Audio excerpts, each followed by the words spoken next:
एक बार एक गांव में एक लड़की अपने घर के बाहर बैठकर एक चींटी से बात कर रही होती है। तभी वहां पर कुछ लोग आ जाते हैं और एक आदमी लड़की से पूछता है, अरे बेटी, ये अकेले में किससे बात कर रही हो? अकेली? अरे अंकल, मैं अकेली कहाँ हूँ, मैं तो अपनी माँ से बात कर रही हूँ। माँ? कहाँ है माँ? मुझे तो कोई नहीं दिखाई देता। तभी वो लड़की चींटी को उठाती है और उस आदमी के आगे कर देती है। यही है मेरी माँ अंकल। चींटी? ये चींटी कैसे तुम्हारी माँ हो सकती है बेटी? एक बार की बात है, एक गांव में सीमा नाम की एक औरत अपनी बेटी पूजा के साथ रहती थी। वो देखने में ज्यादा खूबसूरत नहीं थी और बहुत ही ज्यादा गरीब थी। इसी कारण वो गांव वालों से भी थोड़ा अलग थलग रहती थी। इसी कारण गांव वालों को उस पर शक हो जाता है कि वो जरूर टोना टोटका करती है। एक दिन जब वो गांव के हैंडपंप से पानी भरने आती है, उसकी बेटी पूजा भी उसके साथ होती है। तभी रीता नाम की औरत, जो कि गांव की और औरतों के साथ पानी भर रही होती है, उसे ताने देने लग जाती है। आ गई तांत्रिक, रोज टोने टोटके करती है, ना जाने कैसी औरत है। इस बात पर पूजा रीता को गुस्से में जवाब देती है, आंटी आंटी, आप मेरी माँ पर झूठे आरोप कैसे लगा रहे हो? मेरी माँ तो इतनी अच्छी है, भला वो ऐसे गंदे काम क्यों करेगी? आप झूठ मत बोलो। इस पर रीता को गुस्सा आ जाता है और वो पूजा को एक थप्पड़ मार देती है। जमीन से निकली नहीं है और चलिए हमें ज्ञान बांटने, चल निकल यहाँ से। पूजा को थप्पड़ लगता देख सीमा को भी गुस्सा आ जाता है और वो भी रीता को एक थप्पड़ लगा देती है। खबरदार किसी ने मेरी बेटी को हाथ भी लगाया, ये मेरी बेटी है और मैं इसके लिए कुछ भी कर जाऊंगी। इसके बाद पूजा और सीमा वहां से चले जाते हैं, लेकिन रीता को अपनी बेइज्जती पर बहुत गुस्सा आता है और सीमा से बदला लेने का ठान लेती है। वो घर आकर सारी बात अपने भाई रंगा को बताती है, जो कि एक गुंडा होता है। कैसी बहन है तू मेरी? एक औरत से पिट के आ गई। अरे तू रंगा की बहन है, मेरी नाक कटवा दी तूने लोगों के सामने। भाई ऐसे मत हंसो, तुम्हें नहीं पता कि मेरी कितनी बेइज्जती हुई है। अब कुछ करो नहीं तो मैं अपनी जान दे दूंगी। तू डर मत मेरी बहना, मैं आज ही सीमा को ठीक कर दूंगा और तुझसे माफी मंगवाऊंगा। उसके बाद रंगा वहां से चला जाता है और रात में जब सीमा अपनी बेटी के साथ घर पर सो रही होती है, वहां रंगा अपने एक साथी बिल्ला के साथ आ जाता है और सीमा को घर के बाहर बुलाता है। सीमा पूजा को छोड़कर घर के बाहर आ जाती है। क्यों सीमा, तेरे हाथ बहुत चलने लग गए हैं? मेरी बहन को थप्पड़ मारा तूने? देखो रंगा भैया, अब कोई मेरी बेटी को भला बुरा कहेगा तो मैं बर्दाश्त तो नहीं करूंगी, चाहे वो कोई भी हो। इसीलिए मैंने उसे थप्पड़ मारा, और अगर रीता आगे भी ऐसा कुछ करेगी तो मैं उसे दोबारा मारूंगी। इस बात पर रंगा को सीमा पर गुस्सा आ जाता है और वो सीमा को कंधे पर से उठाकर झाड़ियों के पीछे लेकर चला जाता है। बहुत झांसी की रानी बनती है। रुक, तुझे अभी बताता हूँ। जिस लड़की के लिए इतना बोल रही है, उससे मिलने के लिए तरसेगी तू अब।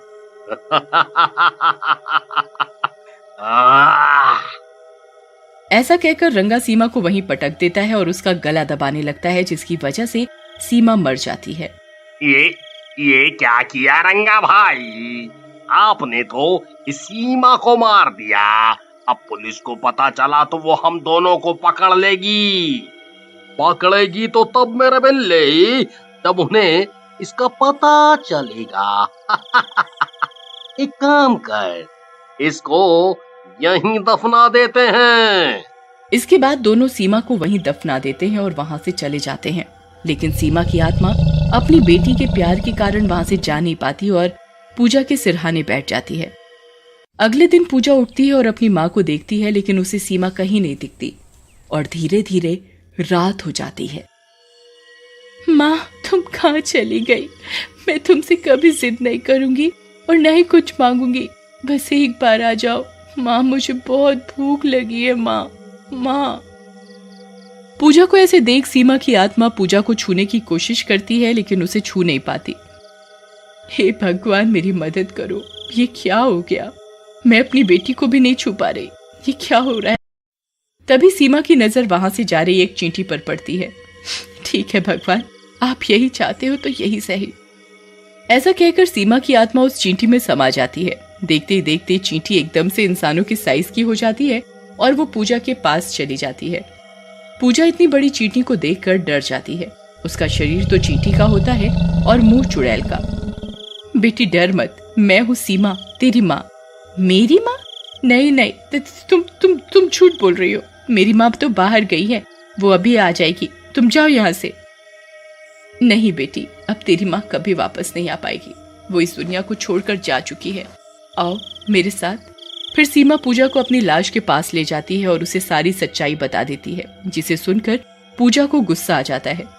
माँ, ये इन दुष्टों ने हमारे साथ अच्छा नहीं किया, तुम इनसे बदला जरूर लो ताकि ये लोग फिर कभी किसी के साथ ऐसा ना कर पाए। इसके बाद सीमा वहां से रंगा के घर चली जाती है। रंगा घर पर सो रहा होता है। सीमा छोटा शरीर करके उसके पैर पर चढ़ जाती है और जोर से काटती है। रंगा घबरा कर उठ जाता है। अरे मर गया रे। ये किसने इतनी जोर से काटा? ओ हो, लगता है शेर आ गया है जैसे। लेकिन जैसे ही वो अपने पैर पर चींटी को देखता है,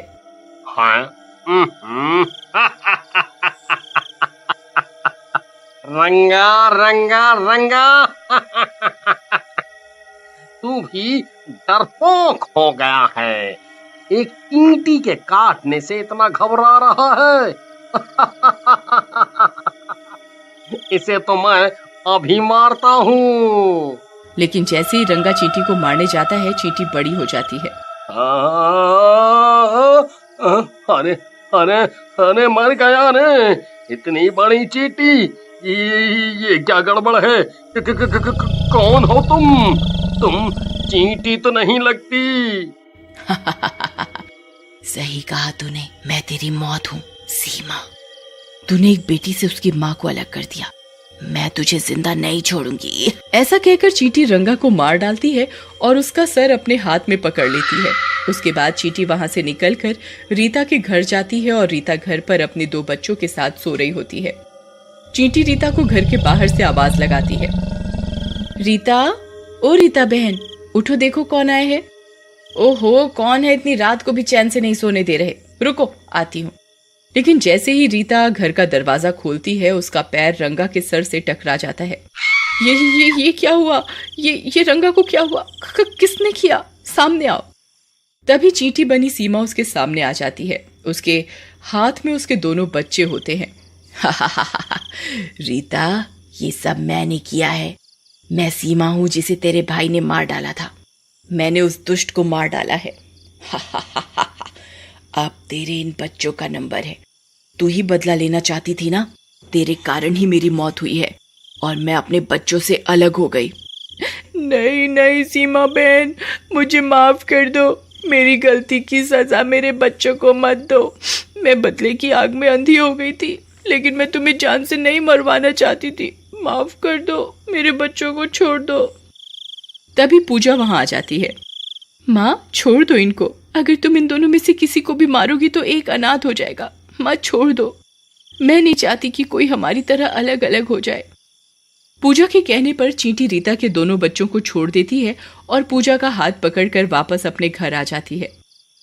अंकल, ये है मेरी कहानी और इस तरह मेरी माँ मेरा ध्यान रख रही है।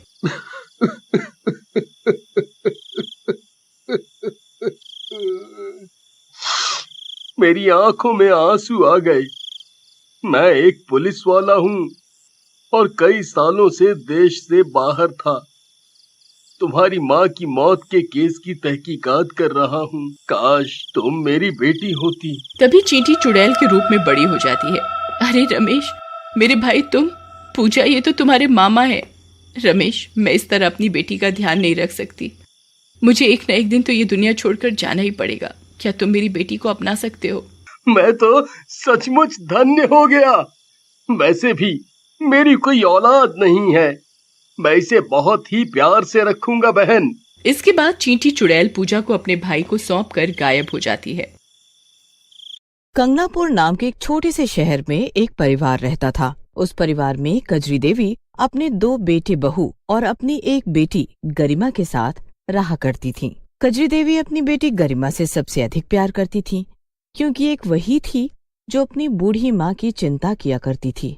एक रोज गरिमा अपनी बूढ़ी माँ को दवाई खिला रही होती है कि तभी कजरी देवी का बड़ा बेटा मनीष गरिमा को आवाज लगाते हुए बोलता है, अरे गरिमा, कहाँ मर गई? मुझे दुकान के लिए लेट हो रहा है और ये अभी तक चाय नाश्ता लेकर नहीं आई है। भैया, माँ की तबीयत ठीक नहीं है, तो बस मैं उन्हें दवा ही खिला रही थी। गरिमा बड़े भाई के लिए चाय नाश्ता बनाकर ला ही रही होती है कि तभी गरिमा का छोटा भाई चंदन गरिमा को आवाज लगाते हुए बोलता है, गरिमा, तेरी भाभी का सुबह से सिर दर्द हो रहा है, इसलिए उसने खाना नहीं बनाया और ना ही मेरे कपड़े इस्त्री किए हैं। मेरी बहन, तू जल्दी से मेरे कपड़े इस्त्री करके दे दे। अरे तुम भाइयों को घर के काम के लिए बस अपनी बहन ही दिखाई देती है क्या? सुबह से लेकर रात तक बेचारी बस घर के काम ही करती रहती है और दोनों बहुरानी बस आराम फरमाती रहती हैं। ओह माँ, तुम भी ना। अरे घर के कामकाज आने भी तो जरूरी है, आखिर गरिमा को शादी करके दूसरे घर भी तो जाना है। माँ अपने दोनों बेटों को अपने पास बुलाती है और उनसे बोलती है, बेटा, मेरी तबीयत का तो तुम दोनों को पता है ही कि कब मुझे क्या हो जाए, इसीलिए मैं चाहती हूँ कि मेरे जीते जी मेरी बेटी का ब्याह हो जाए और बड़ी ही धूमधाम से हो। गाड़ी, जेवर, लत्ते से लेकर खाना पीना सब बढ़िया होना चाहिए और ये सब तुम दोनों भाइयों को मिलकर ही करना है, समझे? माँ, आप तो जानती ही हो कि मेरा काम धंधा पहले ही कितना घाटे में चल रहा है, ऊपर से आप शादी में गाड़ी जेवर की बात कर रही हो। माँ, भैया सही बोल रहे हैं, और वैसे भी शादी में लगाने को हमारे पास कुछ नहीं है, सब तो आप लेकर बैठी हो, सब जेवरात पैसा तो आपके पास है। तो ये सारा कुछ मैं तुम्हें दे जाऊं ताकि तुम सब अपनी अपनी बीवी पर लुटा सको। माँ की बात से नाराज होकर दोनों भाई अपने अपने काम पर चले जाते हैं। कुछ दिन बाद माँ की अचानक से तबीयत खराब हो जाती है। तबीयत ज्यादा खराब होने से माँ की उसी समय मृत्यु हो जाती है। माँ की मृत्यु को कुछ ही दिन बीते थे कि मनीष अपनी पत्नी रेखा से बोलता है, रेखा, माँ के पास बहुत जेवर था जो कि अब सारे का सारा गरिमा के पास है।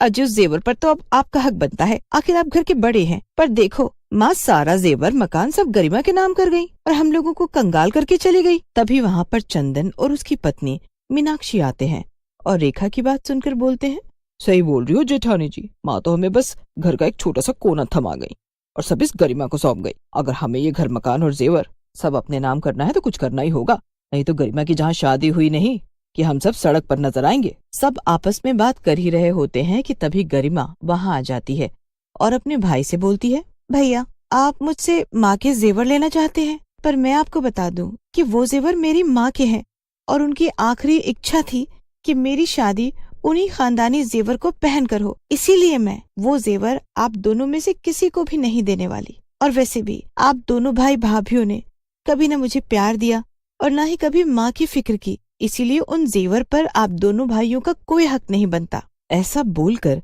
गरिमा वहाँ से चली जाती है। गरिमा के जाते ही रेखा बोलती है, अजी, देख रहे हो इस लड़की के तेवर, आज जेवर के लिए हम सबको इतना कुछ सुनाकर चली गई, कल को तो ये हमें इस घर से भी बाहर निकाल फेंकेगी। इस गरिमा को तो आज रात को ही हम लोगों को ठिकाने लगाना होगा, इससे पहले कि ये हमें सड़क पर लाकर खड़ा कर दे।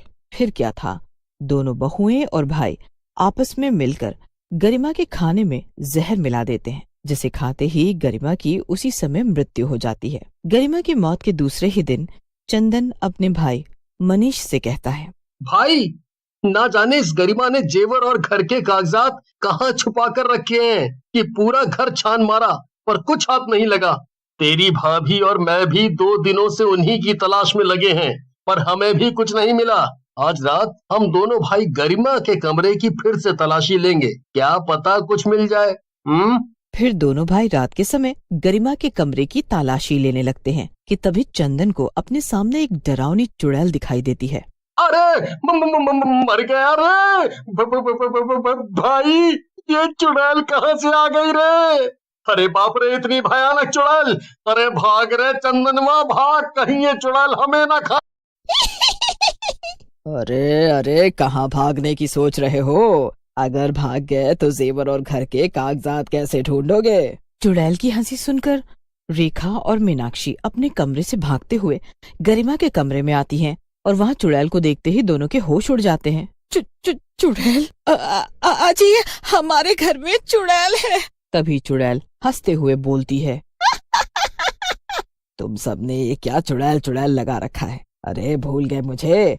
मैं हूँ तुम्हारी बहन, जिसे तुम चारों ने मिलकर मार डाला और अब आए हो सारा जेवर चोरी करने। अब तो ना तुम्हें जेवर मिलेंगे और ना ही इस घर के कागजात।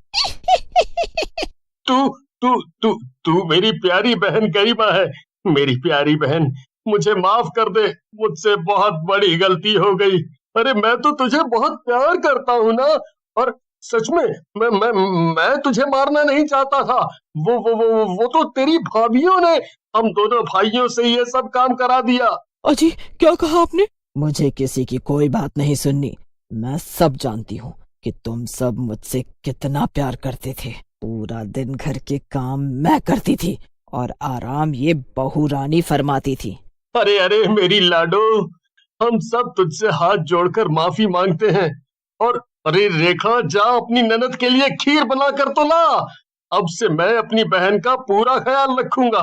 गरिमा, मेरी बहन, तुझे खीर बहुत पसंद है ना? मनीष की बात सुनकर चंदन धीरे से अपनी पत्नी मीनाक्षी से बोलता है, भैया सोच रहे हैं कि खीर खिलाकर वो गरिमा को अपनी तरफ कर लेंगे और सारा जेवर गहना सब उनको मिल जाएगा, पर मैं ऐसा होने नहीं दूंगा। गरिमा, मेरी बहन, तू मेरे साथ मेरे कमरे में चल।